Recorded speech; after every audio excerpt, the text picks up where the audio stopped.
DD किसान, बदलते भारत की शान।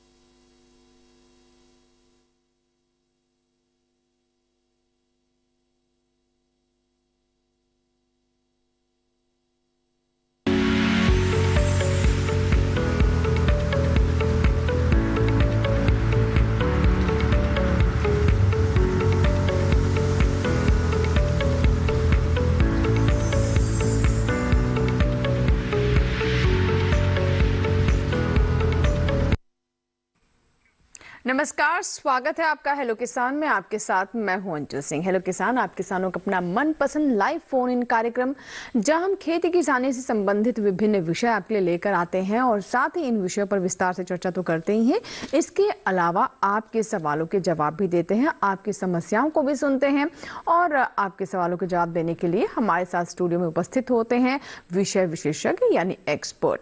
तो चलिए शुरुआत करते हैं आज के हेलो किसान की। सबसे पहले आपको बता देते हैं आज विषय क्या है जिस पर हम चर्चा करेंगे और साथ ही आपकी कॉल्स लेंगे। आज का हमारा पहला विषय है चने में कीट व रोग प्रबंधन और इसके अलावा बात होगी पॉली हाउस में फूलों की खेती पर।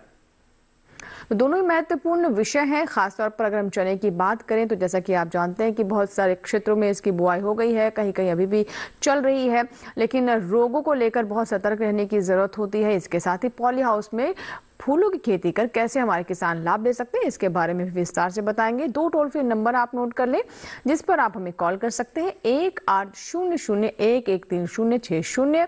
दूसरा नंबर नोट कर लें 1800113061। टोल फ्री यानी इन पर आपका कोई शुल्क नहीं लगेगा, तो बिल्कुल भी सोचने की जरूरत नहीं है। अगर कोई भी समस्या है, कोई जानकारी आप चाहते हैं, कोई आशंका दूर करना चाहते हैं, तो अगले 1 घंटे तक इन दोनों ही विषय पर हम यहाँ पर बात करेंगे और आपके सवालों के जवाब देंगे। और हमारे साथ स्टूडियो में 2 मेहमान हैं जिनसे आपकी मुलाकात करवा देते हैं, जो कि आज के विषय के बारे में सवालों के जवाब तो देंगे ही, साथ ही आपको नई नई जानकारियां भी देंगे। हमारे साथ डॉक्टर राजेंद्र प्रसाद शर्मा जी हैं। सर बहुत बहुत स्वागत है आपका कार्यक्रम में। आप प्रधान वैज्ञानिक हैं क्षेत्रीय कृषि अनुसंधान केंद्र उज्जैन मध्य प्रदेश में, और आपसे हम चने में कीट व रोग प्रबंधन के बारे में समझेंगे। कौन कौन से कीट लग सकते हैं, कौन कौन से रोग लग सकते हैं, जिसका उचित समय पर प्रबंधन करना बहुत जरूरी है, और ऐसे में प्रबंधन की विधि क्या हो ये जानना भी महत्वपूर्ण हो जाता है। हमारा जो दूसरा विषय है यानी पॉली हाउस में किस तरीके से फूलों की खेती करें, इसका लाभ क्या है, इसके बारे में हमें जानकारी देंगे। हमारे साथ दूसरी मेहमान है डॉक्टर रितु जैन, जो कि वरिष्ठ वैज्ञानिक हैं पुष्प विज्ञान संभाग IARI पूसा नई दिल्ली में। और हमें डॉक्टर रितु बताएंगे पॉली हाउस किस तरीके से लगाया जा सकता है, कौन कौन सी फसलें पॉली हाउस में फूलों की ली जा सकती हैं, कैसे इसे कटाई के बाद बाजार तक पहुंचाया जाए, स्टोरेज कैसे करें, कैसे इसकी शेल्फ लाइफ बढ़ाएं, इन सभी बातों पर हम आज विस्तार से चर्चा करेंगे। तो चलिए बातचीत की शुरुआत हो चुकी है। दोनों विषय के बारे में हमने आपको बता दिया है। टोल फ्री नंबर भी हम लगातार स्क्रीन पर फ्लैश करते रहेंगे, जहां से आप नंबर नोट कर सकते हैं और आज के विषय पर अपने सवाल हमारे मेहमानों तक पहुँचा सकते हैं। तो सबसे पहले डॉक्टर शर्मा आपसे मैं जानना चाहूँगी कि गेहूँ की अभी बुआई चल रही है कुछ क्षेत्रों में, और चने की भी लगभग पूरी होगी, लेकिन कुछ क्षेत्र ऐसे हैं जहां पर अभी भी यहाँ पर जो किसान हैं चने की बुआई कर रहे हैं। फिलहाल स्थिति किस तरीके की देख रहे हैं, क्योंकि इस बार हमने ये भी देखा कि मानसून की बारिश काफ़ी देर तक होती रही और बीच में भी ऐसी बारिश हुई है जिसकी वजह से हमारे किसान जिस पैटर्न पर बुआई करते हैं उस पर काफ़ी प्रभाव पड़ा। जी हाँ मैडम, बहुत अच्छा प्रश्न है आपका। इस बार जो है बारिश का मौसम काफ़ी लंबा चला, लेकिन फिर भी जहाँ पर किसान भाइयों ने खरीफ में उड़द और मूंग की फसल लगाई थी, तो उड़द मूंग कटने के बाद जो बोनी हुई चने की वो जल्दी हो गई थी। अक्टूबर के प्रथम सप्ताह में किसानों ने बोनी कर दी थी। बाकी कुछ क्षेत्र ऐसे हमारे मध्य प्रदेश में बात करते हैं या छत्तीसगढ़ की बात करते हैं, वहाँ बारिश जो है अक्टूबर के आखिरी तक चली। और निश्चित रूप से जब अक्टूबर के आखिरी तक बारिश चलती है तो उसके बाद किसान लगाता सोयाबीन, सोयाबीन की कटाई के बाद वो जो है बोनी करता है। बहुत सारे किसान हमारे ऐसे हैं कि सोयाबीन लगाते हैं, सोयाबीन के बाद आलू लगाते हैं, आलू के बाद फिर चना लगाते हैं। तो निश्चित रूप से मानिए कि चना जो है 3 सीजनों में लगाते हैं, 3 सीजन में या 3 इसका समय का है। एक तो जो है अक्टूबर के प्रथम सप्ताह में जो किसान भाई उड़द मूंग करते हैं, दूसरा जो है जो किसान भाई मक्का लगाते हैं या सोयाबीन लगाते हैं वो हैं, और तीसरे जो है सोयाबीन आलू उसके बाद चना लगाते हैं। किसानों का मानना ऐसा है कि चने में जो है पाले का प्रभाव पड़ता है, तो किसान जो है आलू के बाद जो चना लगाता है तो उस समय हमारी फसल जो है पाले से बिल्कुल बच जाती है। निश्चित रूप से उसमें उपज कम मिलती है, उनको ड्यूरेशन कम है, अवधि जो है ना 125 दिन होना चाहिए। अधिकतर जो किस्में हमारी 120 से 125 दिन में पकती हैं, तो उसमें जब निश्चित रूप से जब अवधि कम हो जाएगी तो उपज में भी कमी आएगी। लेकिन उसमें किसान आलू की फसल ले लेता है बीच में, तो इसलिए उसकी पूर्ति हो जाती है। दूसरा जो है कई क्षेत्रों में अभी भी बोनी चल रही है, और जो किसानों ने पहले बोनी कर दी थी, मतलब अक्टूबर के प्रथम सप्ताह में बोनी कर दी थी, वहाँ जो है कई प्रकार के कीट और बीमारियों का प्रकोप देखा जा रहा है। विशेषकर हमारा जो है राजस्थान का जो क्षेत्र है वहाँ, या झाबुआ का जो क्षेत्र है, झाबुआ निमाड़ का जो क्षेत्र है मध्य प्रदेश में बात करें तो वहाँ पर जो है चने में मुख्यतः 2 प्रकार के कीड़े लगते हैं। हालांकि चने की इल्ली का मेन कीट है, तो चने की इल्ली जो है जैसे हम चने की फसल बोते हैं तो चने की पत्तियों के पीछे करीब 40-45 दिन की फसल होती है, तो चने की पत्तियों के पीछे जो है बिखरे हुए अंडे रहते हैं, चमकीले अंडे रहते हैं, 5 से 6 अंडे रहेंगे चमकीले, और अंडे में से 5 से 6 दिन बाद जो है छोटी सी बारीक इल्ली निकलती है, और बारीक इल्ली जो है पहले जो है खुरच के खाती है, वो खुरचन के पत्ती को खुरच के खाएगी, और खुरचन के बाद जैसे 15 दिन की इल्ली हो जाती है, 15 से 20 दिन की इल्ली हो जाती है, तो घेंटी आ गई चने में, तो घेंटी में जो है अंदर घुस के दाने को पूरा पूरा खा जाती है। बिल्कुल, तो किस किस तरह के कीट लग सकते हैं, बीमारी रोग कौन कौन से हैं चने में, ये जानना बहुत जरूरी है। जैसा कि हमें डॉक्टर शर्मा बता रहे हैं कि सही समय पर पहचानना बहुत आवश्यक हो जाता है, ताकि उसी के अनुसार आप उसका प्रबंधन कर सके, उसका इलाज कर सके। आइए देखते हैं हमारी ये रिपोर्ट।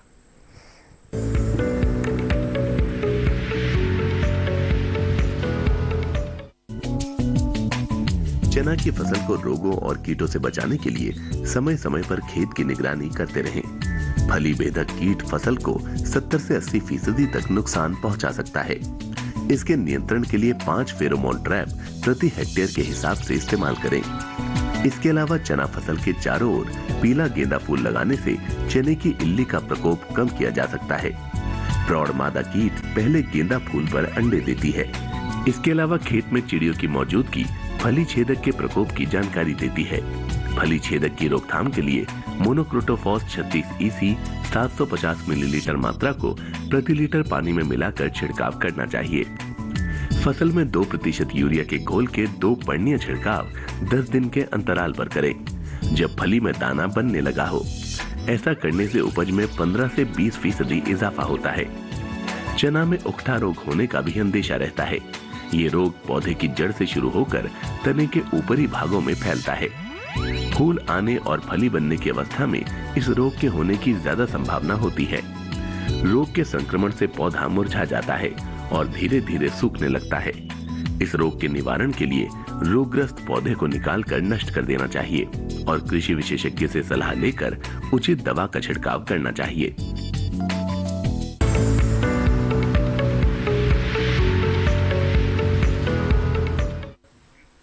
तो अभी आपने रिपोर्ट देखी जिसमें हमने आपको बहुत सारी दवाओं के बारे में भी बताया, किस तरीके से उनका इस्तेमाल किया जाए ये भी जानकारी हमने दी। लेकिन अगर आपके और भी कोई सवाल है, कुछ जानना चाहते हैं जो कि आपको लगता है कि जिसके बारे में भी आप तक जानकारी नहीं पहुंच पाई है, तो ज़रूर हमें कॉल करें। टोल फ्री नंबर हम लगातार स्क्रीन पर फ्लैश कर रहे हैं। आइए बात करते हैं डॉक्टर रितु से। डॉक्टर रितु, अब पॉली हाउस में जैसे कि हम खासतौर पर फूलों की खेती की बात करें, काफ़ी सक्सेसफुल रहती है। अभी हमारे देश में फूलों की खेती को लेकर किस तरह की स्थिति देखने को मिल रही है? जी, जहाँ तक हम बात करें फूलों की खेती जो है वो जो हमारा क्षेत्रफल है वो लगातार बढ़ता जा रहा है, चाहे वो ओपन फील्ड में हो या प्रोटेक्टेड फील्ड में। और अगर हम संरक्षित खेती की बात करते हैं तो फूलों की संरक्षित खेती करने से किसान को बहुत अधिक लाभ हो सकता है, क्योंकि ये जो खेती है एक छोटा किसान जिसके पास बहुत कम भूमि है वो भी इस प्रकार की खेती कर सकता है। वो एक एकड़ एरिया में पॉली हाउस लगाकर फूल उगा सकता है, उन्नत विधि के द्वारा, नई तकनीकी के द्वारा फूल लगा सकता है, जिसका फूल में उसको अधिक दाम मिलेगा। साथ ही साथ वो बहुत सारी जो बाहर के क्षेत्र में जो व्याधियां या रोग या कीट पतंगे हैं, उनका जो प्रकोप होता है, उन प्रकोपों से भी अपने फूल को बचा सकता है। साथ ही साथ अच्छी गुणवत्ता के साथ साथ वह वर्ष भर भी फूलों का उत्पादन कर सकता है, जो कि ओपन फील्ड कंडीशन में संभव नहीं है। तो इस तरह से अगर किसान पॉली हाउस में संरक्षित खेती करे तो बहुत ही मुनाफा कमा सकता है। बिल्कुल, तो पॉली हाउस में फूलों की संरक्षित खेती कर अच्छा मुनाफा हमारे किसान कमा सकते हैं। और फूलों की बात करें तो देखिए, इनकी उपयोगिता को बयां करने की ज़रूरत नहीं है। खुशी हो या गम हो, कैसा भी माहौल हो, फूलों की अपनी एक जगह होती है। और जिस तरीके से हम देख रहे हैं कि अब एक बार फिर से हम सभी त्योहार, सभी ऐसे जो अवसर हैं वो मनाना शुरू कर चुके हैं। जीवन सामान्य हो गया है, पटरी पर लौट आया है, और इसी के साथ ही बाजार में फूलों की मांग भी बढ़ रही है। तो आइए देखते हैं फूलों पर हमारी रिपोर्ट।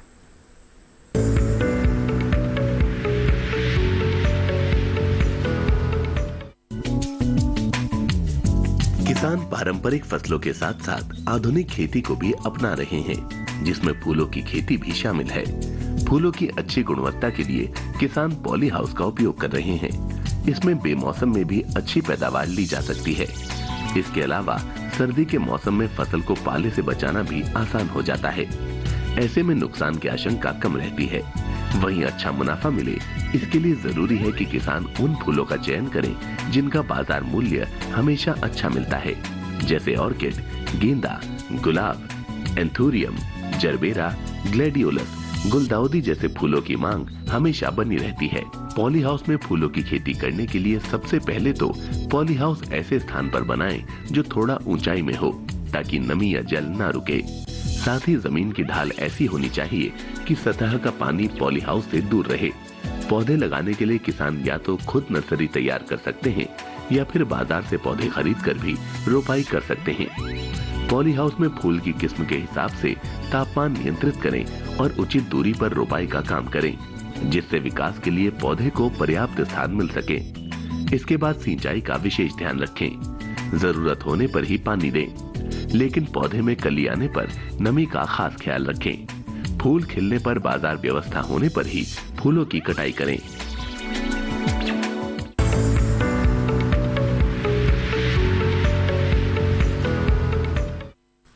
तो अभी आपने पॉली हाउस में फूलों की खेती पर ये रिपोर्ट देखी। अगर आपके कुछ सवाल हैं तो ज़रूर हमें कॉल करें। हम लगातार आपको बता रहे हैं कि ये कार्यक्रम आपके लिए टोल फ्री नंबर हम स्क्रीन पर फ्लैश करें, जहां से नंबर आप नोट कर सकते हैं। और आज के कार्यक्रम के हमारे पहले कॉलर नंद स्वरूप मिश्रा जी फोन लाइन पर जुड़ चुके हैं। नंद स्वरूप जी, स्वागत है आपका हेलो किसान में। जी बताइए, क्या सवाल है? नंद स्वरूप मिश्रा, बाराबंकी, उत्तर प्रदेश से। जी, मैं जानना ये चाहता हूँ, जो चना की हम लोग बुवाई करते हैं, इसका जो हमारा खेत तैयार करते तो वो भुरभुरापन होना चाहिए कि ढीलापन होना चाहिए? जब पाता लगाते किस प्रकार का होना चाहिए? दूसरी चीज, जब हमारी फलियां तैयार हो जाती है तो इसमें फली छेदक कीट लग जाता, तो अरहर में जो फली छेदक कीट लगता है उसी के तरह होता, तो इससे किस प्रकार से छुटकारा पाए? ठीक है, दो सवाल हैं आपके। तो डॉक्टर शर्मा, पहला तो इनका खेत किस तरीके से तैयार करें, मिट्टी किस तरीके की होनी चाहिए जिससे जर्मिनेशन अच्छा हो? तो पहले ही सवाल पर हम पहले बात कर लेते हैं। मिश्रा साहब, बहुत अच्छा प्रश्न है आपका चने के बारे में। निश्चित रूप से चने में तो आपने और हमने सभी ने पढ़ा है, जब सेल खटाखट बाज है, मतलब ढेले होंगे खेत में, तब चना की फसल अच्छी होती है और ज्यादा भुरभुरा मिट्टी की जरूरत नहीं रहती चने में। पहला। दूसरा प्रश्न जो आपने बोला था, तना छेदक के लिए हम लोग जो है समन्वित कीट प्रबंधन को यदि अपनाएंगे तो निश्चित रूप से इस कीड़े का हम लोग जो है नियंत्रण कर सकते हैं। इसके लिए NPV जो आपने सुना होगा, न्यूक्लियर पॉलीहाइड्रोसिस वायरस, ये जो है प्रोटीन के बने हुए रहते हैं। NPV के स्प्रे करते हैं तो जो इल्ली है, प्रोण इल्ली तीसरे दिन जो है काली पड़ जाती है, और काली पड़ने के बाद उल्टी लटक जाती है। तो जब इल्ली जो है काली पड़ने के बाद उल्टी लटकी है तो निश्चित रूप से मानिए कि NPV के कारण जो है उसमें जो नुकसान हुआ है या इल्ली जो खत्म हुई है, पहला। दूसरा जो है, हम लोग 3 साल में एक बार गहरी जुताई जरूर करें। गहरी जुताई करेंगे तो निश्चित रूप से इसकी जो वो जो है अंडे वगैरह हैं वो इसमें खत्म हो जाएंगे। फिर जो है हर 15 मीटर की दूरी पर हम लकड़ियां गाड़ते हैं, टी आकार की लकड़ी गाड़ते हैं, तो इस पर काली चिड़िया बैठती है, और काली चिड़िया आपका जो है एक 15 मीटर पर लकड़ी यहाँ गाड़ी है, 15 मीटर पर उधर गाड़ते हैं, तो चिड़िया जो बैठती है, काली चिड़िया, वो बड़ी वाली इल्ली को, प्रोण इल्लियों को चुन के खा लेती है। तो निश्चित रूप से इसमें दो काम होते हैं, चिड़िया को भोजन भी दे रहे हैं और इल्लियों का हम लोग नियंत्रण भी कर रहे हैं। इसके बाद हम लोग रासायनिक दवाइयों की बात कम से कम करते हैं, लेकिन फिर भी जो है, आपने बीटी कपास के बारे में सुना होगा, बैसिलस thuringiensis जो रहता है, इसमें बैक्टीरिया रहता है। बीटी जो पाउडर आता है आजकल, 1 किलो पाउडर जो है हम लोग 500 लीटर पानी में घोल बनाए और 500 लीटर पानी में मिला घोल बना के छिड़क देंगे, तो निश्चित रूप से जब बीटी को खाएगी तो इल्ली के पेट में जाएगा और जो प्रोटीन के साथ में रासायनिक क्रिया करेगा तो वो खत्म हो जाती है। ठीक है सर, एक कॉलर है, रामपाल पंडित जी हैं, आइए पहले उनका हम सवाल ले लेते हैं। हेलो। हाँ नमस्ते मैडम। जी नमस्कार रामपाल जी, बताइए क्या सवाल है आपका।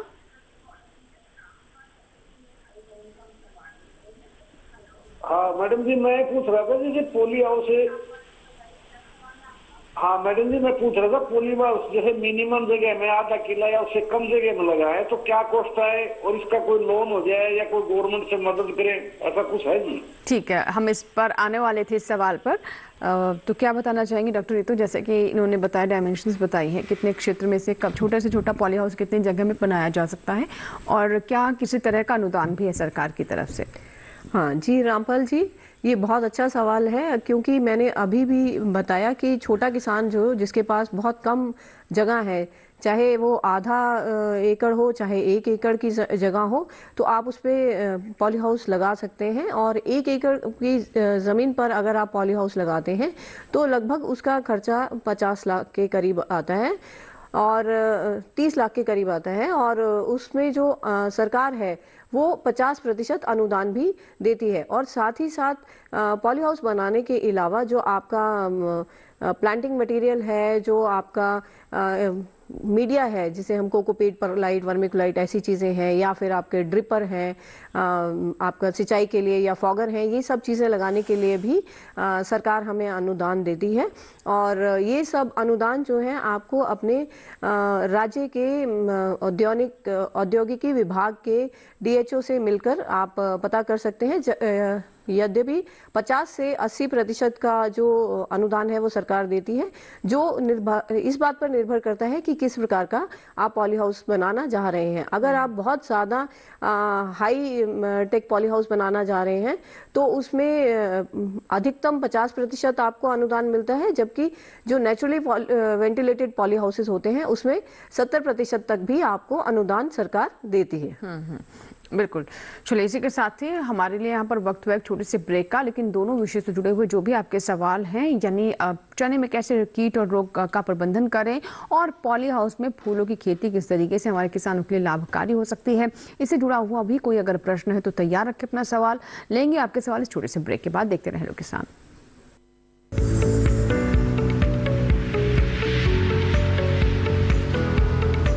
अरे भाई, सुना नहीं क्या? KCC ने किसानों का जिंदगी बदल दिया है। देश के छोटे किसान 1,60,000 रुपए तक का कर्ज बिना किसी गारंटी को ले पाएंगे। ब्याज खोरों से भी पीछा छुटा। मैं तो जैविक खेती का पूरा सामान मंगा लिया। KCC का भी कोई दबाव नहीं है। ब्याज चुकाने के लिए पूरा 1 साल मिलता है। समय पर भुगतान करने पर केवल 4% के सालाना ब्याज पे लोन मिल गया मुझे। अपना आधार कार्ड, लेटेस्ट फोटो और जमीन के कागजात लेके अप्लाई करो बस। और नामांकन भरने के लिए जेब भी ढीली नहीं करनी पड़ी।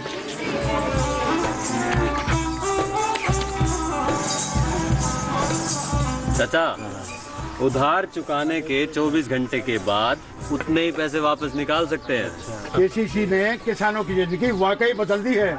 तो आप भी किसान क्रेडिट कार्ड अपनाएं और सहजता से ऋण पाएं।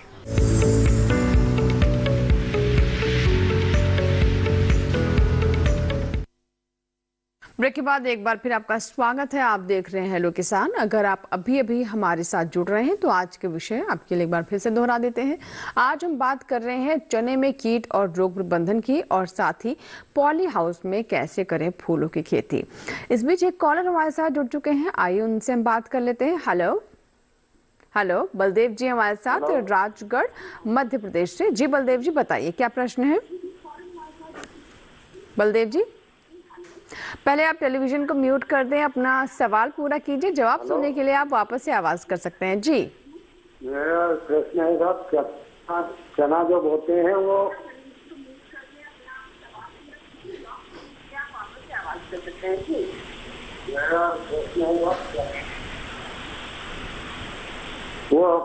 फल और फूल आबा के ऊपर सूख जाते हैं सर। फूल सूख जाते हैं चने के? फूल नहीं, गोड़ ही सूख जाते हैं जी। चना का गोड़ जो फल और फूल सूखते हैं सर। जी ठीक है, ठीक है। बलदेव जी, मैंने आपका प्रश्न समझ लिया है ना? मैं समझ गया आप क्या कहना चाहते हैं। चने में एक बीमारी आती है शुष्क मूल विगलन, एक्चुअली में जो राइजोप्टोनिया बीमारी है, और जब तापक्रम हमारा जो है 30 डिग्री सेंटीग्रेड से ज़्यादा होता है, विशेषकर राजगढ़ का जो लोड़वार का क्षेत्र है आपका, उस क्षेत्र में बोनी करते हैं तो इस बीमारी का प्रकोप निश्चित रूप से ज़्यादा होता है। और इसमें जब फूल आते हैं, फूल क्या, जब तक आप कटाई करते हैं तब तक आखिरी तक कहीं कहीं सूख जाते हैं, एक एक गुड़ सूखता है, और सूखने के बाद सूखे घास जैसा दिख जाता है। सूखे घास जैसा दिखेगा, जब आप पेड़ को उठाएंगे तो पेड़ जो हाथ में आ जाता है। और ये बीमारी का सबसे अच्छा उपचार यही है कि जब तापक्रम जो हमारा 30 डिग्री सेंटीग्रेड से, विशेषकर जहाँ से आप बोल रहे हैं मालवा अंचल में, राजगढ़ विशेषकर मालवा में आता है, वहाँ पर जो है जब तापक्रम थोड़ा सा कम हो जाए 30 डिग्री सेंटीग्रेड से, इस बार आपने देखा होगा निश्चित रूप से जो है इस बार ये बीमारी कम आएगी। इस बार क्या हुआ, बारिश जैसी बंद हुई थी और बारिश के बाद जो है एकदम शीतलहर, थोड़ा सा ठंड पड़ने लगी है हर जगह, तो इस बार ये बीमारी कम आएगी। ये बीमारी है तभी गए साल आई थी निश्चित रूप से, तो इस बीमारी का सीधा सीधा उपचार यही है कि जब तापक्रम थोड़ा सा कम हो जाए, मतलब 30 डिग्री सेंटीग्रेड हो, उस समय चना बोना करने चाहिए। दूसरा जो है सबसे बड़ा उपचार इसका यह है कि बीजोपचार करने के बाद ही चना को बोएं। बीजोपचार करने के बाद बोएंगे तो निश्चित रूप से ये बीमारी को एकदम ठीक तो नहीं कर सकते हैं, लेकिन बीमारी की जो तीव्रता है बहुत कम हो जाएगी। दूसरा जो है सबसे बड़ा, किसान भाइयों मैं आपसे निवेदन कर रहा हूं, विशेषकर आप लोगों से, कि चने में जितनी भी बीमारियां आती हैं उन बीमारियों का सबसे रामबाण जो है एक उपाय है हमारे पास। सोयाबीन में गरड़ बना के बोनी तो आपने सुना होगा, लेकिन जब चना में गरड़ बना के बोनी करते हैं तो ये चाहे तो वो राजप्टोनिया बीमारी हो, चाहे जो है तना विगलन हो, और चाहे उखटा बीमारी हो, जिसमें उखटा बीमारी जो है मुख्य चने की बीमारी है, जहाँ पे टापे के टापे बैठ जाते हैं खेत में, एक टापा यहाँ बैठ गया, एक टापा दूसरी जगह, ऐसे टापे के टापे बैठते हैं और चने जो है नीचे से पीले पड़ जाते हैं। पीले पड़ने के बाद सूख जाता है पूरा पूरा, एक तरफ से बीमारी नहीं आती। इसी प्रकार जो है तना विगलन है, तना विगलन जो बीमारी है, इसमें सूखने के बाद जो है जमीन से जो कॉलर रोट बोलते हैं अंग्रेजी में हम इसको, तो जमीन से लगा हुआ जो हिस्सा है, वो हिस्सा जो ऊपर का जो छाल है वो सड़ जाता है, मतलब जो है पत्तियां जो भोजन बनाती हैं वो नीचे तक नहीं जा पाता, और जो है जड़ें जो अवशोषित करती हैं नीचे से पोषण, वो पोषण ऊपर नहीं जा पाता। मतलब कहने का तात्पर्य है कि ऊपर से नीचे जो भोजन का आदान प्रदान होता है वो आदान प्रदान पूर्णतः बंद हो जाता है। और इन सब के लिए यदि किसान भाई चने को गरड़ बना के बोनी करते हैं तो निश्चित रूप से मानिए बीमारियों का प्रकोप बिल्कुल न्यूनतम हो जाता है। इसमें मध्य प्रदेश में जो है देवास जिले में, उज्जैन जिले में, इंदौर जिले में बहुत ज्यादा काम हुआ है, और किसानों के यहाँ तीनों बीमारियों के ऊपर इसमें नियंत्रण किया है। और किसान भाई निश्चित रूप से मानिए इसमें अलग से खर्चा भी नहीं है, और सिंचाई का खर्चा ही बहुत कम लगता है। बिल्कुल बिल्कुल, आप जो सिंचाई देते हैं तो देखिए हमारा मकसद यही है कि हम किसानों को ऐसी बातें बताएं जिससे उनकी लागत भी घटे और पैदावार भी अच्छी हो। जो अभी तरीके बताए हमें डॉक्टर शर्मा ने, जरूर उन्हें अपनाइए आप। आइए बात करते हैं एक और दर्शक से, विपिन हैं जिन्होंने हमें सागर से फोन लगाया है। स्वागत है विपिन जी आपका हेलो किसान में, बताइए क्या सवाल है।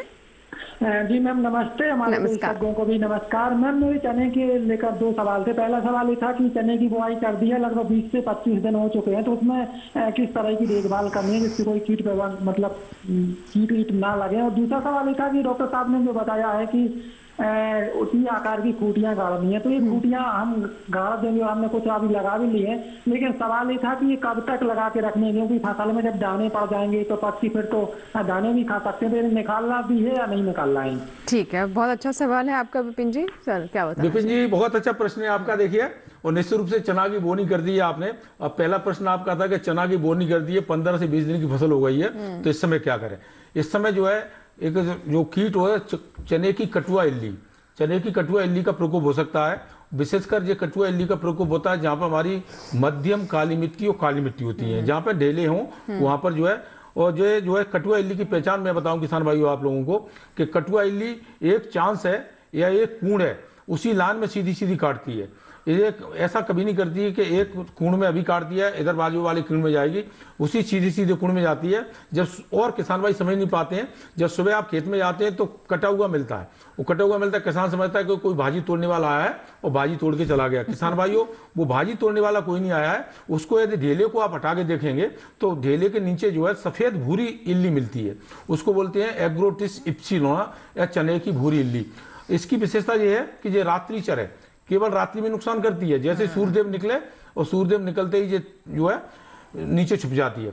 इसका जो है प्रत्यक्ष जो है देखिए, जब कटुआ इल्ली का प्रकोप हो और तो हम लोगों को हल्की सिंचाई कर देना चाहिए। जब हम सिंचाई करते हैं तो निश्चित रूप से मानिए जहां पानी इकट्ठा होता है नीचे की तरफ, वहां बगुले आपने देखे होंगे, और बगुले है ना, बगुले इसी भूरी इल्ली को खाते हैं, कटुआ इल्ली को। पहला प्रश्न तो यह था आपका। और दूसरा निश्चित रूप से जो खूंटियां गाड़ने का था, बहुत अच्छा प्रश्न था। देखिए क्या होता है, खूंटियां का गाड़ने का मतलब होता है हमारा कि इसके ऊपर काली चिड़िया बैठे और इल्ली को खाए। इल्ली जब तक है और तब तक आपको खूंटियां बनानी पड़ेंगी। मतलब ये कहने का तात्पर्य है कि चना जो कटता है, चने में आखिरी समय तक जो है चने की इल्ली का प्रकोप रहता है। क्योंकि चने का फली छेदक है, चने का घेंटी छेदक कीड़े है, तो आखिरी तक रहता है, इसलिए आपको रखना पड़ेगा। दूसरा, बीच में से आपने निकाल दिया तो ये चिड़िया जो है ना प्रौढ़ इल्ली को खाती है, छोटी इल्ली को, अंडों को नुकसान नहीं करती है। जो इल्ली की प्रौढ़ इल्ली है, मतलब 3rd स्टार इल्ली रहती है बड़ी इल्ली, तो बड़ी इल्ली को खाती है। काली चिड़िया एक दिन में 50 से 100 ग्राम इल्ली तक खाती है। तो निश्चित रूप से खूंटी गाड़ने का जो तरीका है वो बहुत अच्छा कारगर है। इसकी खूंटी के साथ में NPV का स्प्रे कर दें, और बहुत ज्यादा लगे तो BT जो है बैसिलस thuringiensis का स्प्रे कर दें। और चना में मैं तो ये कहता हूँ, यदि बोने का तरीका आपने बदल दिया है तो चने में किसी प्रकार के कीटनाशक के स्प्रे की जरूरत नहीं पड़ती है। जी जी बिल्कुल। तो बहुत अच्छे सवाल थे दोनों ही, और आपके सवालों के जवाब में बहुत सारी जानकारियाँ आप तक पहुँच चुकी हैं। और जैसे कि आपने बताया कि जो इल्लियाँ होती हैं, इनका निवारण कितने अच्छे तरीके से हो सकता है, और इसे हम कहते भी हैं कि समेकित कीट प्रबंधन कीजिए। इससे ना सिर्फ आपकी लागत घटेगी बल्कि पर्यावरण के प्रति भी आप एक जिम्मेदारी निभा सकते हैं और रसायनों का इस्तेमाल कम से कम कर सकते हैं। आइए बात करते हैं फूलों के बारे में। तो अब डॉक्टर रितु, अब सबसे पहले यही जान लेते हैं कि जो पॉली हाउस में हम फूलों की खेती की बात कर रहे हैं, मुख्य रूप से कौन कौन से अच्छे विकल्प है, कौन कौन से फूल पॉली हाउस के लिए ज़्यादा बेहतर है? जी देखिए, पॉली हाउस में लगाने के लिए हम हमेशा जो कटे हुए फूल या डंडी वाले फूल जिन्हें हम कहते हैं, कट फ्लावर जिन्हें कहते हैं, वो हमें उगाने चाहिए। इसमें मुख्यतः है आपका गुलाब, गुलदाउदी, कार्नेशन, लिलियम, जरबेरा, ऑर्किड्स इत्यादि। तो इन सब फूलों को आप पॉली हाउस में उगा सकते हैं और आप अधिकाधिक लाभ कमा सकते हैं। जी बिल्कुल। तो ये कुछ विकल्प हैं जिन्हें हम कहें कि डंडी वाले या फिर जिन्हें हम कट फ्लावर कहते हैं, इनको आप अगर पॉली हाउस में लेंगे तो इससे ज़्यादा अच्छा मुनाफा होगा और इनकी पैदावार ज़्यादा बेहतर रहेगी। पॉली हाउस के लिए ज़्यादा उपयुक्त हैं ये फूल। आगे हम आपसे वैरायटी के बारे में भी जानेंगे, अलग अलग फूलों की कौन सी किस्में हैं। और इसके अलावा जैसे कि मैंने कार्यक्रम की शुरुआत में भी कहा था कि फूल पैदा करने तक, उगाने तक तो ठीक है, लेकिन जो एक बड़ी चूक हो जाती है या फिर नुकसान जो किसानों को होता है वो होता है खेत के बाद। किस तरीके से पैकेजिंग करें, स्टोरेज कैसे करें, इसके अलावा इनकी शेल्फ लाइफ कैसे बढ़े, इन सब पर भी मैं बात करूंगी। लेकिन उससे पहले अब चने पर सवाल ले लेते हैं। सर, जैसे कि कई सारे सवालों में मुझे लगता है काफ़ी टॉपिक हमारा कवर हो गया है कीट का। अगर अब हम बीमारी पर आएँ तो बीमारी कौन से मुख्य रूप से चने में इस वक्त आ सकती है? और मैं भी चाहूँगी कि आप जो चने की बढ़वार की अलग अलग जो स्टेजेस हैं यानी अवस्थाएँ हैं, उसके अनुसार कौन कौन से कीट और बीमारियों का हमला हो सकता है, ये भी समझाएं। जी सर।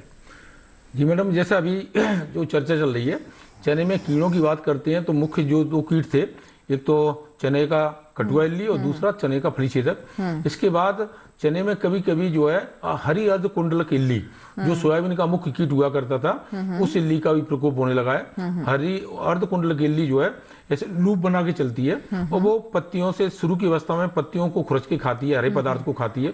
निश्चित रूप से जब हरे पदार्थ को खाएगी तो जो है उसमें भोजन की बनाने की प्रक्रिया धीमी पड़ जाती है। दूसरा फिर जो उसको पत्तियों को खाती है। वह की मुख्यतः 2-3 कीट हैं ये। इसके बाद बीमारियों की बात करते हैं तो उकटा बीमारी सबसे मुख्य बीमारी है, जिसको बोलते हैं हम फ्यूजेरियम बिल्ट। उकटा बीमारी निश्चित रूप से जहां भी चना का क्षेत्र है और किसान जो है या जो चने का क्षेत्र कम होता जा रहा है तो निश्चित रूप से चने में उकठा बीमारी के कारण आज क्षेत्र कम हो रहा है चने में, और उकठा बीमारी के लिए आज वैज्ञानिकों ने बहुत सारी ऐसी प्रजातियां निकाल दी हैं कि प्रतिरोधक क्षमता रखती हैं। वो नई किस्म जो है किसान लगाएगा तो उकठा बीमारी नहीं लगती है। ऐसे नई किस्मों में आपसे बात करता हूं तो RBG 202 है, RBG 203 है, और दूसरा जो है RBG 204, RBG 205। किसानों का कहना यह था अभी तक जो है कि हरी मटर तो आती है लेकिन हरा चना भी चाहिए किसानों को। तो किसान भाइयों बहुत खुशी की बात है, हमारा अनुसंधान केंद्र है, हमारे सीओर अनुसंधान केंद्र से RBG 205 हरे चना की किस्म निकली है। इसका चना जो है मध्यम आकार का होता है और हरे रंग का होता है। ये जो है किस्में जो बताऊंगी मैंने आपको, इनमें उकठा बीमारी बिल्कुल नहीं आती है, उकठा निरोधक किस्में हैं। तो इन किस्मों को आप लगाएंगे तो निश्चित रूप से ये बीमारी नहीं आएगी। लेकिन बहुत सारी किस्में हमारी RBG की किस्में हैं अभी जो नई निकली वो तो ठीक है। इसके बाद अब विशाल बहुत साल लगाते थे, इसके बाद JG 412 किसान लगाते थे, लेकिन विशाल में किसान कहने लगे आजकल जो है कि साहब उकठा आने लगा, चना उमलने लगा। मतलब निश्चित रूप से मानिए किसान भाइयों 10 साल तक ही कोई किस्म में प्रतिरोधक क्षमता रहती है। जिस प्रकार हमारा बुढ़ापा आता है तो किस्मों का भी बुढ़ापा आता है। 10 साल के पुरानी जो किस्में हैं उनमें कहीं ना कहीं जो बीमारी का अटैक हो सकता है, इसलिए जो है नई किस्में हैं जो किसानों के यहाँ वो लगाएं पहले। दूसरा जो है किसान भाइयों चने में सबसे बड़ी समस्या ये थी कि कटाई के समय लेबर हमको नहीं मिलता है। उसी समय चना भी आता है, उसी समय गेहूं भी आता है, तो चने में कटाई के लिए बड़ी भारी समस्या आ रही है श्रमिकों की। अब चने की कटाई की समस्या जो किसान भाइयों की थी इसके ऊपर अनुसंधान हुआ है, तो हमारे जो एक नई किस्म निकली है RBG 204। RBG 204 जो किस्म है करीब 90 से 95 सेंटीमीटर ऊंची हाइट होती है, मतलब काफी ऊंची बढ़ती है। जैसे JS 335 जो किस्म थी सोयाबीन की हमारी 90 से 95 सेंटीमीटर उसी के बराबर बढ़ती है, और जब बढ़ती है और इसमें फलियां जो है थोड़ा ऊपर से लगती हैं, मतलब हार्वेस्टर से आप इसको आराम से काट सकते हैं। तो किसान भाइयों ये नई किस्म लगाओगे तो कीट बीमारियां आपकी कम से कम लगेंगी। बिल्कुल, तो अच्छी किस्म के बारे में भी आपने बताया, और ये वाकई में हमारे किसानों के सामने बड़ी समस्या आ जाती है कि जब कटाई का वक्त होता है या फिर कई बार बुआई के समय जो श्रमिकों की ज़रूरत होती है वो कई बार एक बार समस्या के तौर पर उनके सामने ये एक व्यवहारिक चीज़ सामने आती है, जिसके बारे में आप बता रहे हैं कि अगर किस्में उस अनुसार ले तो इस समस्या का भी समाधान किया जा सकता है। फिलहाल वक्त एक छोटे से ब्रेक का, कहीं मत जाइएगा, देखते रहें हेलो किसान। आज हम बात कर रहे हैं चने में रोग और कीट प्रबंधन की, इसके अलावा पॉली हाउस में फूलों की खेती पर भी।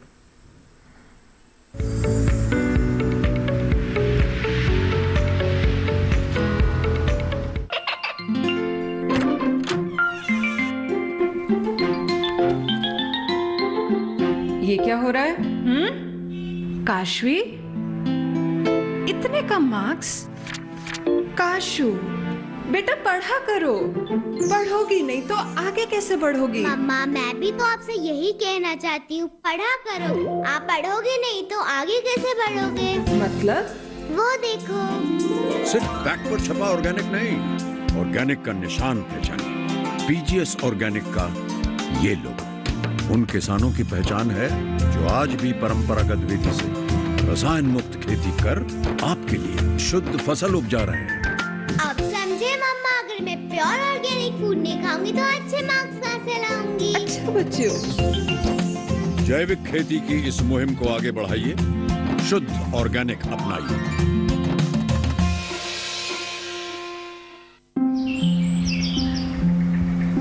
अरे क्या कर रहा है? इधर इधर इधर, हम बोल रहे हैं तेरे बीजू का। पुतला बोल रहा है? हाँ, पक्षियों से तो हम खेत को बचा लेते हैं, पर इन घातक रसायनों से कैसे बचाएं? मतलब? देख बेटा, तू जो ये अंधाधुंध रसायन मिलाता है ना, मिट्टी की सेहत बिगड़ने लगी है, और जब माटी ही कमजोर पड़ जाएगी तो उपज कैसे सेहतमंद होगी? हाँ?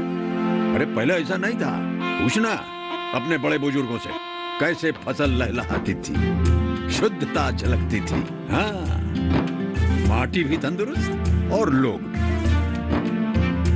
अरे पहली वाली बात कहाँ?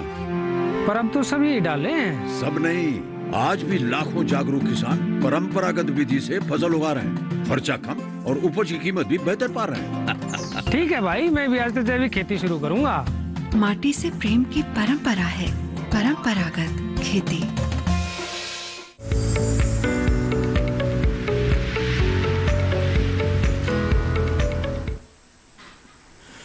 ब्रेक के बाद एक बार फिर आपका स्वागत है। आप देख रहे हैं हेलो किसान। आज के विषय एक बार फिर से आपको बता दें, आज हम बात कर रहे हैं चने में रोग और कीट प्रबंधन की। इसके अलावा कैसे हमारे किसान पॉली हाउस में करें फूलों की खेती।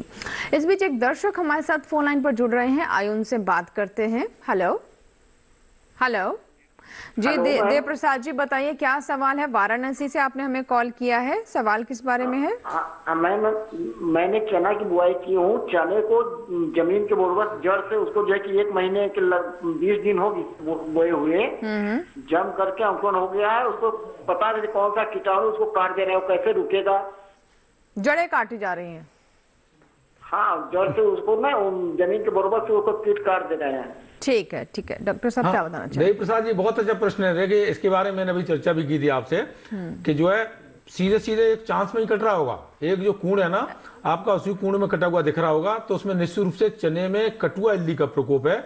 इसमें यदि आप हल्की सिंचाई दे देंगे तो हल्की सिंचाई से 100% 100% ये कीड़ा जो है कंट्रोल हो जाएगा। और ऐसे कटुआ इल्ली का प्रकोप जो है, जब हमारी फसल जो है 30-35 दिन की रहती है तभी तक आर्थिक नुकसान पहुंचाता है। उसके बाद ये इल्ली जो है उसको नहीं काट पाती है। मतलब करीब 20 दिन की फसल हो गई, 10 दिन आपको फसल और बचाना है। इस समय हल्की सिंचाई दे देंगे तो सिंचाई देंगे तो नीचे की तरफ इल्ली पानी के साथ में जाएगी और उसको बगुले खा जाएंगे। जी जी बिल्कुल। अब आइए फूलों पर बात कर लेते हैं। तो डॉक्टर रितु, अब मैं आपसे जानना चाहूंगी कि फूलों में विविधीकरण किस तरीके से अपनाया जा सकता है और इसे कैसे करें हमारे किसान? जी, बहुत ही अच्छा प्रश्न पूछा है आपने। मैं कहना चाहूँगी क्योंकि हम हमेशा बात करते हैं या तो कट फ्लावर की या लूज फ्लावर की, खुले फूल या जो परंपरागत फूल हैं। इसके अलावा भी फ्लोरिकल्चर के बहुत सारे आयाम हैं जिसमें कि सिवाय ये फूलों के उगाने के अलावा लैंडस्केपिंग, जिसे भूदृश्य निर्माण कहते हैं, ये एक बहुत बड़ा बिजनेस है। इसके अलावा टर्फ इंडस्ट्री हो गया आपका, पॉटेड प्लांट्स हैं, पॉटेड रेंटल्स हैं, आप गमले वाले पौधे उगा सकते हैं, आप नर्सरी उगा सकते हैं, आप जो हमारे वार्षिक फूल हैं, सीजनल फ्लावर हैं, उनका बीजोत्पादन कर सकते हैं, हाइब्रिड सीड प्रोडक्शन कर सकते हैं। साथ ही साथ आप वैल्यू एडिशन कर सकते हैं। नए फूलों से आप मूल्यवर्धित उत्पाद बना सकते हैं, जैसे कि आप उनसे रंग निकाल सकते हैं, उनसे खुशबू निकाल सकते हैं, इत्र बना सकते हैं, परफ्यूम बना सकते हैं। साथ ही साथ आप फूलों की बहुत सारी जो कुछ फूल हमारे ऐसे हैं जिनसे कि कुछ न्यूट्रास्यूटिकल दवाइयाँ भी बनती हैं, जैसे कि आपका सदाबहार है, उससे हम कैंसर की दवाई भी बनाते हैं। और इसके अलावा बहुत सारे सौंदर्य प्रसाधन, जिसे हम कॉस्मेटिक्स कहते हैं, बहुत सारी क्रीम है, लोशंस हैं, वो हम फूलों के बनाते हैं, जो कि मुख्यतः हमारे सीजनल फ्लावर जैसे कैलेंडुला है, जिसे हम पॉट मैरीगोल्ड कहते हैं, गेंदा है, तो इस प्रकार के फूलों के बनते हैं। साथ ही साथ हम फूलों की पंखुड़ियों से हम चाय, हर्बल टी जिसे बोलते हैं, हम वो भी बना सकते हैं। इसके अलावा भी आप जो भी सोच सकते हैं, बहुत सारे आयाम हैं। अगर हम बात करने चाहें तो हम इस पे पूरा एक दिन लगा सकते हैं। तो हम फूलों का विविधीकरण या फूलों की बागवानी अपने आप में बहुत बड़ा विषय है। जी चलिए, एक कॉलर है, उनसे हम बात कर लेते हैं। पुरुषोत्तम त्रिपाठी जी हैं जिन्होंने हमें फोन किया है। जी स्वागत है आपका हेलो किसान में, बताइए क्या सवाल है? हाँ मैम, मैं पुरुषोत्तम त्रिपाठी केंद्रापड़ा ओडिशा से बोल रहा हूँ। जी स्वागत है आपका हमारे कार्यक्रम में। हाँ जी मैम, मैं ये जानना चाहता हूँ जो पॉली हाउस पॉली हाउस में कैसे फूल की खेती होती है, इसमें फलों की खेती भी हो सकती है या नहीं, के बारे में हमको कहाँ से ट्रेनिंग मिल सकती है? मतलब फलों की खेती हो सकती है पॉली हाउस में या नहीं, और साथ ही फूलों की खेती किस तरीके से करें? हाँ, दो सवाल है। हमको ट्रेनिंग और जानकारी चाहिए। ठीक है, तो डॉक्टर रितु, एक तो इन्होंने जानना चाहा कि फूलों की खेती किस तरीके से पॉली हाउस में की जा सकती है, और साथ ही क्या फलों में भी ये संभावना है, और ट्रेनिंग कहाँ से ले, किस तरीके से ये संरचना बनाए? जी देखिए, ये बहुत ही अच्छा सवाल है कि फूलों की खेती, तो हम बात कर ही रहे हैं कि फूलों की खेती पॉली हाउस में की जा सकती है। फूलों के अलावा सब्जियों की और कुछ फल जैसे स्ट्रॉबेरी इत्यादि हैं, उनकी खेती भी पॉली हाउस में की जा सकती है। और दूसरी बात कि हम पॉली हाउस में खेती कैसे करें। देखिए, सबसे पहले हम पॉली हाउस की संरचना हमें देखना है कि हम किस तरह का फूल उगाना चाहते हैं, हमारा जलवायु कैसा है, हम किस क्षेत्र में पॉली हाउस बनाना चाहते हैं, तो उस हिसाब से हमें सबसे पहले पॉली हाउस बनाना पड़ेगा।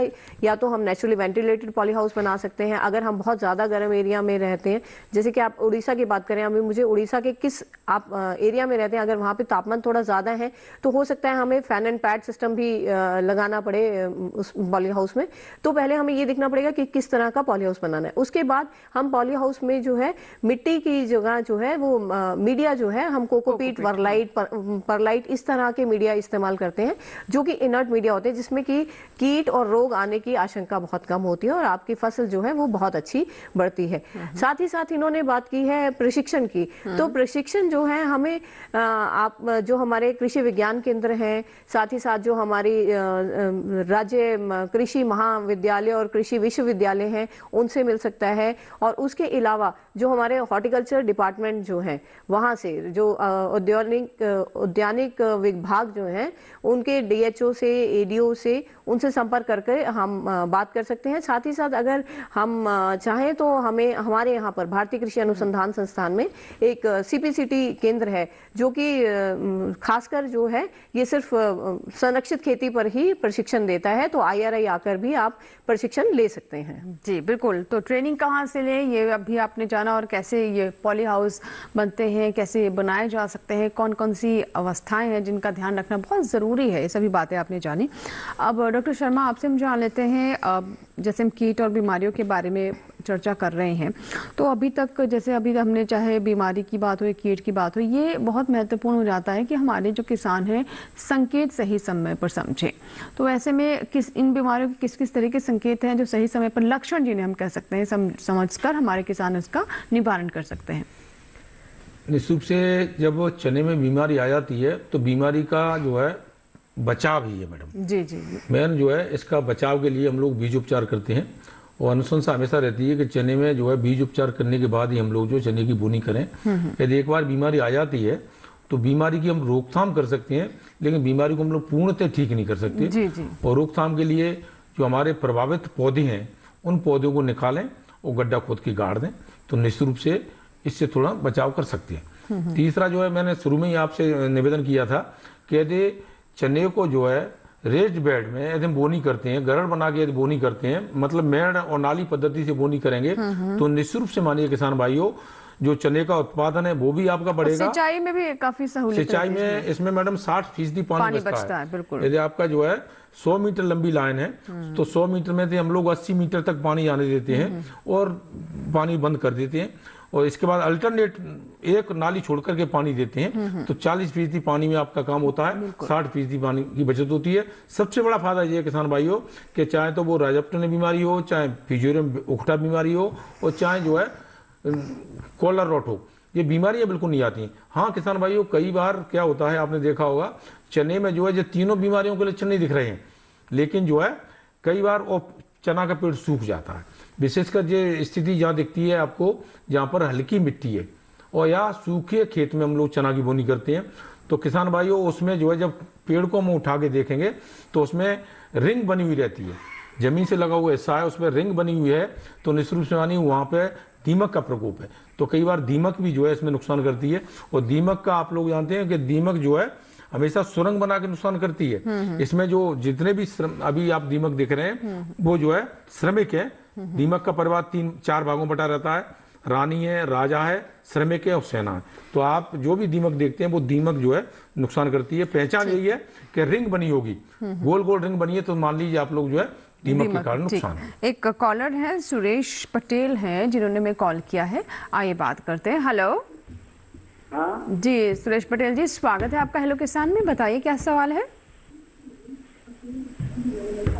हेलो जी, हाँ जी बताइए सवाल क्या है आपका, क्या जानना चाहते हैं? तो हमारा सवाल है कि जालक चने में और किसमें कोई आती है क्या? जी हाँ मैं पटेल साहब आपको सुन पा रहा हूँ। जो जालक चना बोया है हमने जी, डॉलर चने की बात कर रहे हैं, काबुली चना है ना। हेलो, देखिए नई किस्मों की यदि बात कर खरगोन और बड़वानी की बात करते हैं तो खरगोन और बड़वानी में बहुत सारे किसान जो है आपने देखा होगा कि जो है जो कपास लेते हैं, कपास के बाद जो कपास में जो ड्रिप डालते हैं उस ड्रिप में चना लगाते हैं।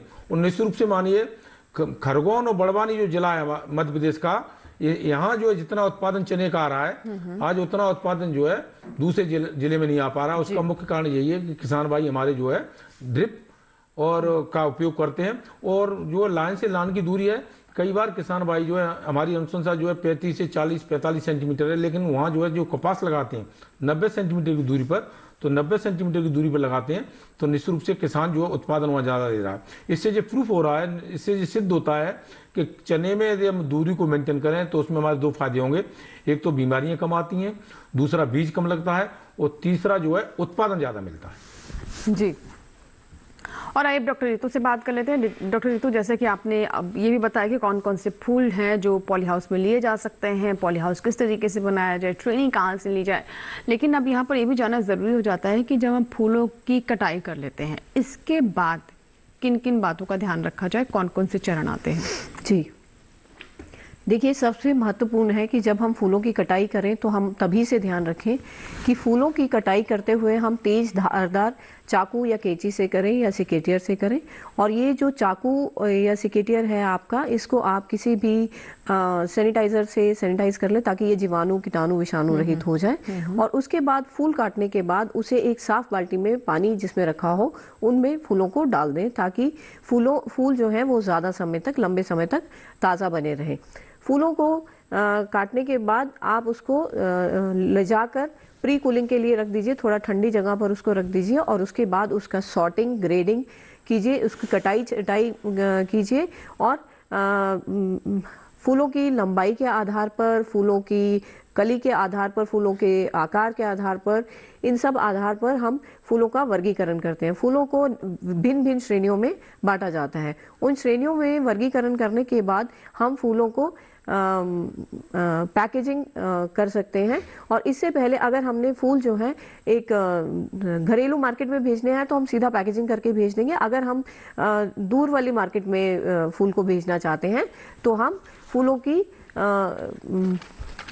पल्सिंग, जिसे हम स्पंदन कहते हैं, वो करते हैं। यानी कि फूलों का हाई कॉन्सेंट्रेशन ऑफ शुगर 8 से 10% चीनी का घोल बनाकर उसमें हम फूलों को 2 से 3 घंटा रखें और उसके बाद निकालकर उनका हम पैकेजिंग करें। और पैकेजिंग करते हुए भी हमें ये ध्यान रखना है कि किस प्रकार का फूल है और उसका किस प्रकार से पैकेजिंग करना है। जैसे गुलाब है तो गुलाब को 12 का गुच्छा बनाकर और उसके बाद उसे कोरुगेटेड पेपर से रैप करना है ऊपर से हेड की तरफ से, और नीचे जो है उसमें रबड़ बैंड बांध देना है।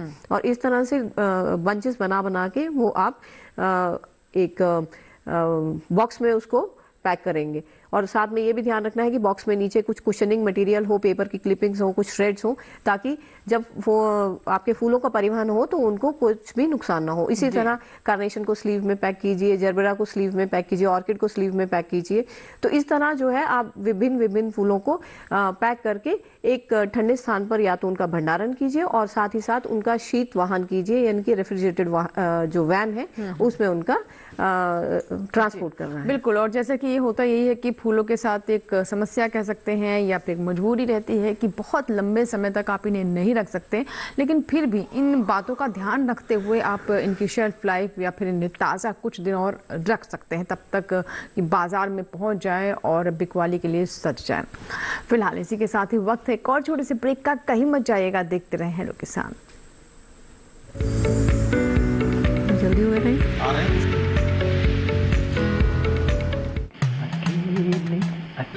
अरे वाह भैया, अकेले अकेले।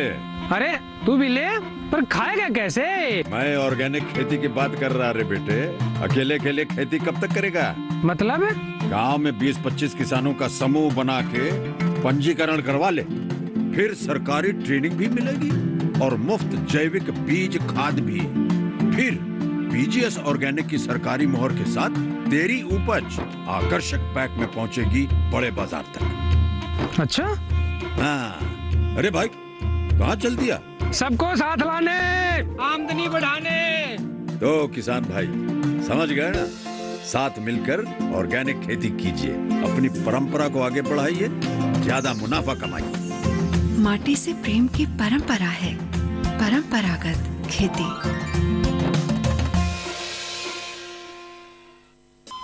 अरे सुन तो, मुझे क्या सुनाना चाहते हो? जो सुनाओ मेरी सौतन को। किसको? अरे वही तुम्हारा मोबाइल फोन जिससे सुबह शाम दिन रात चिपके रहते थे और कहते थे किसान कॉल सेंटर से बातें हो रही हैं।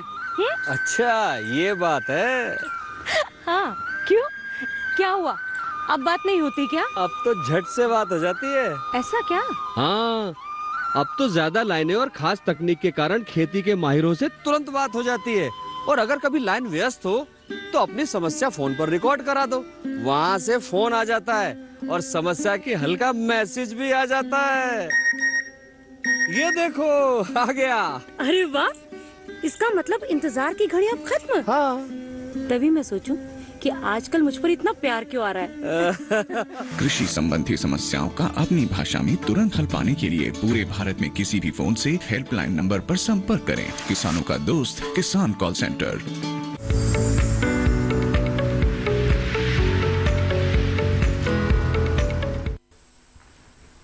ब्रेक के बाद एक बार फिर आपका स्वागत है। आप देख रहे हैं हेलो किसान। अब कार्यक्रम के अंतिम पड़ाव में हम पहुंच गए हैं, लेकिन अगर आप अभी हमारे साथ जुड़े हैं तो आपको बता दें कि अभी भी थोड़ा समय बाकी है। आज हम बात कर रहे हैं चने में रोग और कीट प्रबंधन के, इसके अलावा कैसे करें पॉली हाउस में फूलों की खेती। एक कॉलर हमारे साथ राकेश जी हैं जिन्होंने सिरसा से फोन लगाया है। आइए बात कर लेते हैं। जी राकेश जी, स्वागत है आपका हेलो किसान में। बताएं क्या सवाल है। नमस्कार मैडम जी। नमस्कार। मैंने कपास लगाई थी पहले। हेलो जी, बिल्कुल, आपने पहले कपास लगाई थी। हाँ जी, कपास वाली जगह पर चना बोना चाहते हैं, कौन सी किस्म होगी अच्छी? कपास के बाद चना लेना चाहते हैं और सिरसा से बात कर रहे हैं। किस्म का उपयोग करें हम जी? ठीक है सर। कहाँ से मिलेगा जी? हाँ बिल्कुल, तो हरियाणा के सिरसा। कौन सी स्प्रे करनी पड़ेगी जी?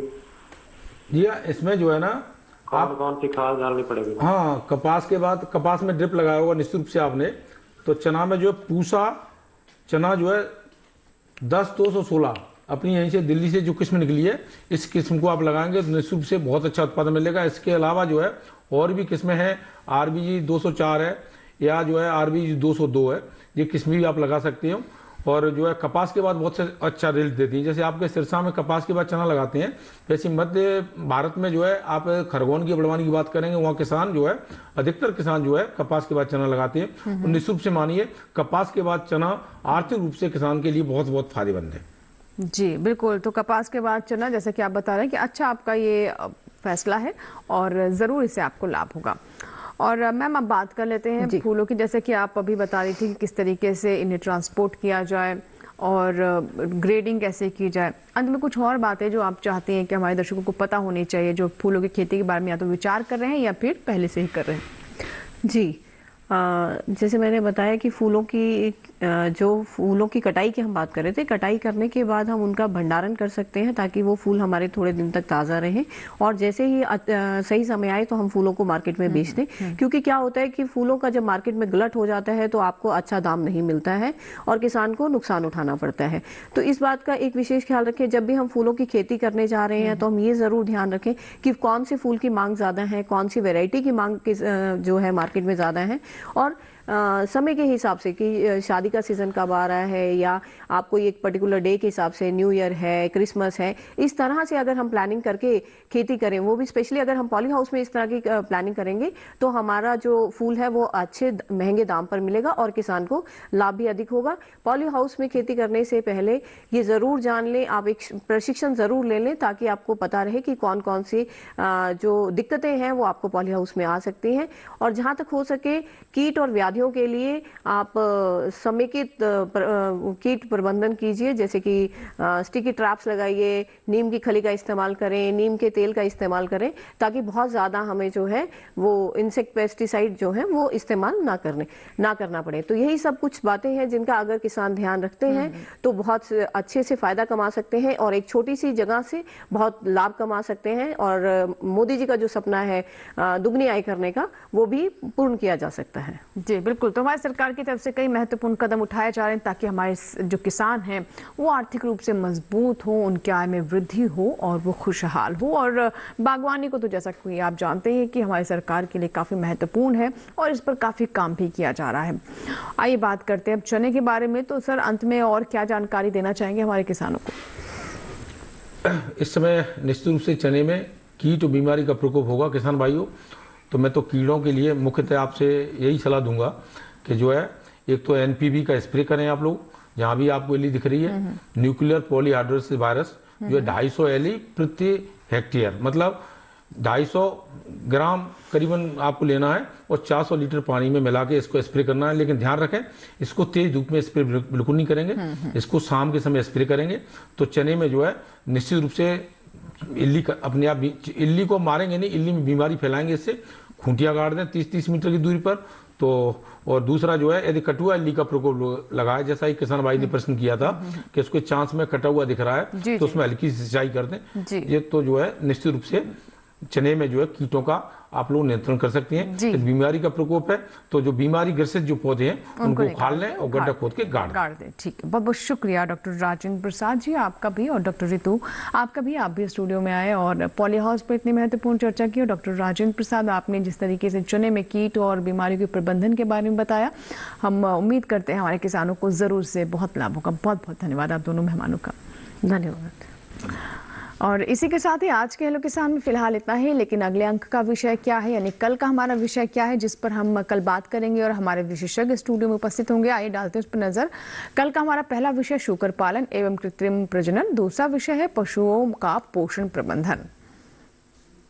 अगर आपको कोई सवाल है, कोई सुझाव है, तो आप हमें ईमेल कर सकते हैं। हमारा ईमेल पता नोट कर लें, hellokisan2015@gmail.com। इसके अलावा सोशल नेटवर्क के माध्यम से भी आप जुड़ सकते हैं। सोशल प्लेटफॉर्म्स पर भी हम उपलब्ध हैं, तो आप देख सकते हैं सोशल मीडिया के अलग अलग प्लेटफॉर्म। हेलो किसान DD लाइव ये हमारा फेसबुक ID है, hello.kisan ये हमारा इंस्टाग्राम ID है, और हेलो किसान DD ये हमारा ट्विटर ID है।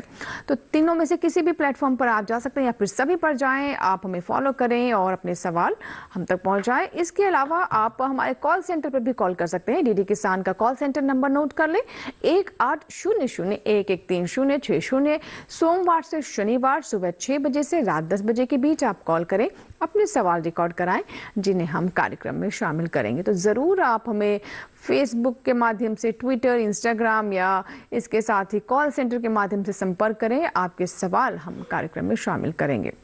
और अगर आप चाहें तो हम हमें